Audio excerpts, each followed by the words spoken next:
38M. Never thought I'd be writing this post, but I need to know if I'm overreacting. This is a long story, but I need to share all the details to paint the full picture. I met Sarah, 36F, during our junior year of college. I was working part-time at a campus coffee shop to pay for my education while she came from a wealthy family. Despite our different backgrounds, we clicked immediately.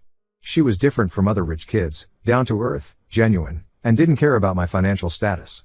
We dated for 3 years before getting married right after graduation. My family loved Sarah, especially my sister Amy, 34F. Growing up, Amy and I were extremely close. Our parents died in a car accident when I was 20 and Amy was 16. I became her legal guardian, worked multiple jobs to put her through high school, and later helped her get through college. We only had each other, so when Sarah came into our lives, I was overjoyed that Amy finally had a sister figure. Sarah's family was a different story. Her father owned a chain of luxury hotels, and her mother came from old money. They never approved of me. At our wedding, her mother made several comments about how Sarah was marrying beneath her status. I ignored it all because Sarah stood up for me and assured me that our love was all that mattered. The first few years of marriage were perfect. I worked hard and climbed the corporate ladder while Sarah started her own interior design business. We bought a modest house, which Sarah turned into our dream home. Amy lived with us for a year after college when she struggled to find a job. Sarah and Amy became inseparable, shopping together, taking weekend trips, and sharing everything like real sisters. When Tommy was born 5 years into our marriage, everything started changing. Sarah's parents became increasingly involved in our lives. They bought expensive gifts we couldn't afford, made comments about our middle-class neighborhood being unsafe for their grandson, and constantly pressured me to join their hotel business. They wanted us to move closer to them, send Tommy to private schools they chose, and basically take over our parenting. I stood my ground because I wanted to raise my son normally, not in their privileged bubble. Sarah initially supported me but gradually began siding with her parents. We started having arguments about Tommy's future.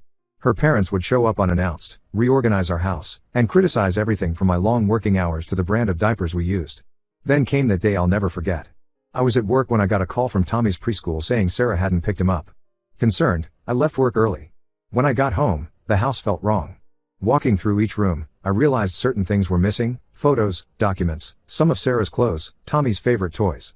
I called Sarah repeatedly but got no answer. Her phone was off. I called her parents, who claimed they hadn't heard from her. Amy rushed over and helped me search the neighborhood, call hospitals, and file a missing person report. The police initially didn't take it seriously, suggesting Sarah might have gone to visit family. Days turned into weeks. I hired private investigators, posted on social media, contacted every friend and relative. Amy helped organize search parties, put up missing posters, and kept the social media campaign active. Sarah's parents acted worried but something felt off about their concern. For 8 years, I lived in limbo. I kept Tommy's room exactly as he left it, with his favorite stuffed dinosaur still sitting on his bed. Every birthday, I bought him presents and stored them in his closet. Every Christmas, I set a place for him at the table. Amy would sit with me during these moments, holding my hand and promising we'd find them. I dated a few times over the years, but every relationship failed because I couldn't move on. How could I when half of my heart was missing? I threw myself into work, built a successful career, but success felt hollow without my son to share it with. Throughout these years, Amy remained my rock. She moved to a house nearby to help me cope. She organized birthday memorials for Tommy, kept his case active on missing children websites, and never let me lose hope. Or so I thought. Last month, after my promotion to CEO made local news, I received an anonymous email. The sender identified herself as Sarah's former assistant and attached recent pictures of Tommy, my son, playing soccer, at school events, celebrating birthdays, all moments I should have been part of. She revealed that Sarah had been living in Switzerland, and dropped the bomb that shattered my world. Amy had known their location all along. The evidence was undeniable. Bank transfers, email exchanges, travel records, everything showed that Amy had been actively helping Sarah hide. She visited them regularly, spent holidays with them, all while watching me suffer and search. She even helped Sarah set up her new life abroad while pretending to help me look for them. When I confronted Amy, she broke down. She admitted everything but claimed she did it to protect Tommy. Said Sarah had convinced her that I would ruin Tommy's life with my middle-class values and stubbornness. The same sister I raised, put through college, supported through every hardship, had betrayed me in the worst possible way. I haven't spoken to Amy since that day. I've hired international lawyers to help me find my son. My friends say I'm being too harsh, that Amy was manipulated by Sarah and her family. But how do you forgive someone who watched you suffer for 8 years? Who helped keep your child away from you? Am I the asshole for cutting my sister out of my life? Update 1 first, I want to thank everyone who commented on my last post. The support and advice helped me stay strong through what came next. A lot has happened in these 2 weeks, and I need to share it all. My lawyers finally traced Sarah and Tommy to an affluent suburb of Geneva, Switzerland. They've been living in a massive villa overlooking the lake. Sarah remarried a Swiss businessman named Marcus 3 years after leaving me. Tommy is now 13, goes to an elite international school, and mainly speaks French and German. He understands English but isn't fluent anymore, another connection to me that was deliberately erased. The legal process is moving forward, but international custody cases are complex. Switzerland has different laws, and Sarah's new husband has a lot of political connections there. Still, my lawyers are confident about building a strong case, especially with the new information that came to light. Last week, Amy showed up at my office unannounced. Security called to ask if I wanted to see her, and something made me say yes. She looked terrible, like she hadn't slept in days. She carried a thick manila envelope, and before I could tell her to leave, she started revealing things that made my blood run cold. Sarah's parents had orchestrated everything from the start. They paid Amy $50,000 to help with their plan, money she desperately needed because of a gambling addiction I never knew about. She showed me bank statements proving the payment, emails discussing the plan, and even a contract Sarah's parents made her sign. The contract outlined her role in helping Sarah escape and maintaining the deception. Amy explained how Sarah's parents had been working against me for years before Sarah left. They tried bribing me multiple times through different business associates, offering me money to walk away from the marriage. I never knew because I always shut down any conversation about selling my company or joining their business. The most shocking revelation was about Sarah's second marriage. Her parents had introduced her to Marcus at a charity gala 6 months before she left me. They had planned everything, the timing, the escape, even which school Tommy would attend in Switzerland. Sarah's mother had already bought property there and set up bank accounts. Amy also revealed the lengths Sarah's parents went to destroy me. They hired private investigators to follow me for 3 years after Sarah left, hoping to find evidence of anything they could use against me if I ever found them. They tried planting drugs in my car once, but their plan failed because I sold the car a week before they could do it. They even paid people to try to seduce me, hoping to prove I had moved on and didn't care about finding Tommy. Through her tears, Amy told me about her monthly contributions to Tommy's life. She'd been using part of her salary to buy him gifts, telling him they were from me. She showed me pictures of Tommy opening Christmas and birthday presents, thinking his dad had sent them. She claimed she did this because she felt guilty about keeping him from me, but it just made me angrier. She had no right to pretend to be me. The worst part of all was learning what Tommy believes about me. Sarah created an elaborate story about me being abusive and unstable. She used my career success against me, telling Tommy that I cared more about money and power than family. Every promotion I earned while searching for him became proof in her narrative that I had abandoned them for success. Amy broke down completely when she showed me videos of Tommy. He's in his school play, scoring goals in soccer matches, winning science competitions, all these moments I should have witnessed firsthand. She kept these videos from me for years while watching me suffer through every missed milestone.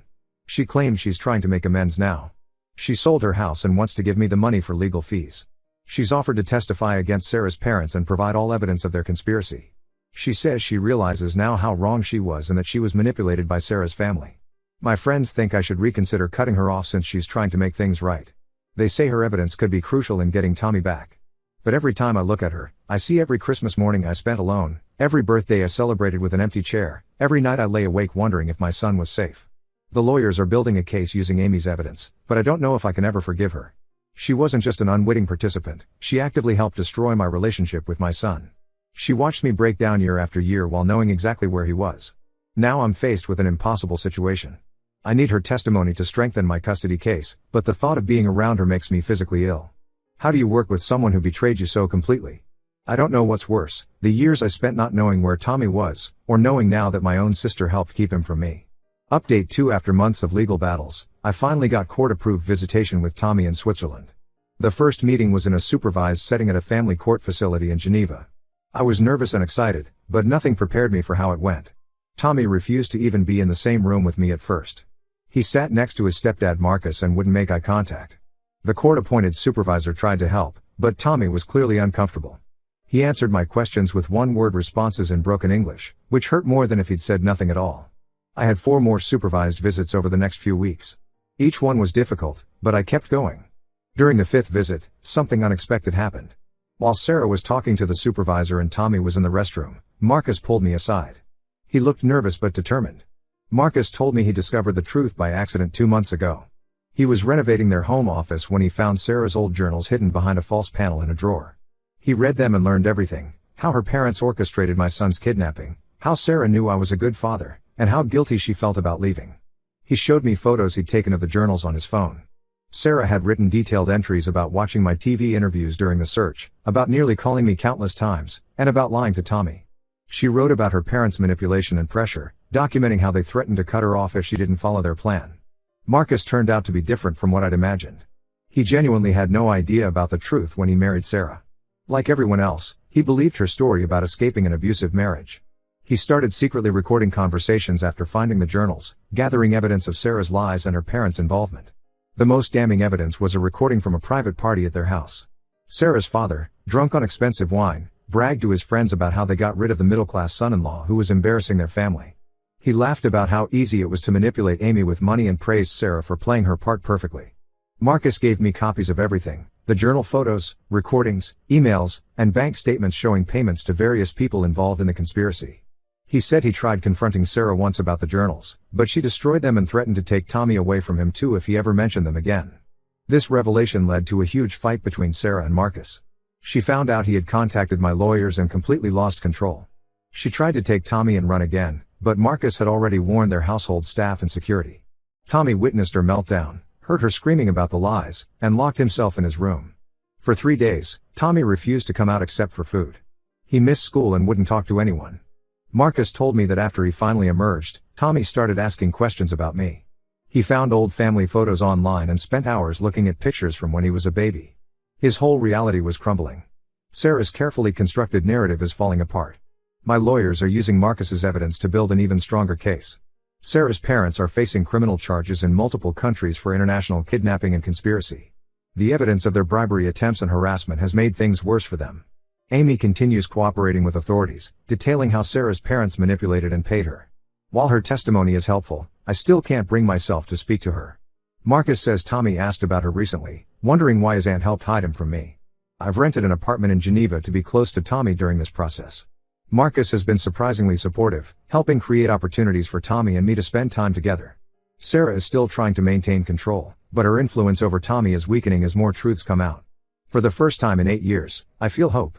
It's not easy, Tommy is confused and hurting, but he's starting to ask questions about his past. About me. That's more than I had 3 months ago. Update 3. This will be my final update. The past 6 months have brought massive changes to all our lives. The court case concluded last month. After reviewing all evidence, including Marcus's recordings and Amy's testimony, the judge awarded me joint custody of Tommy. I get him every other weekend and half of his school holidays. Sarah's parents were charged with international kidnapping and conspiracy in multiple countries.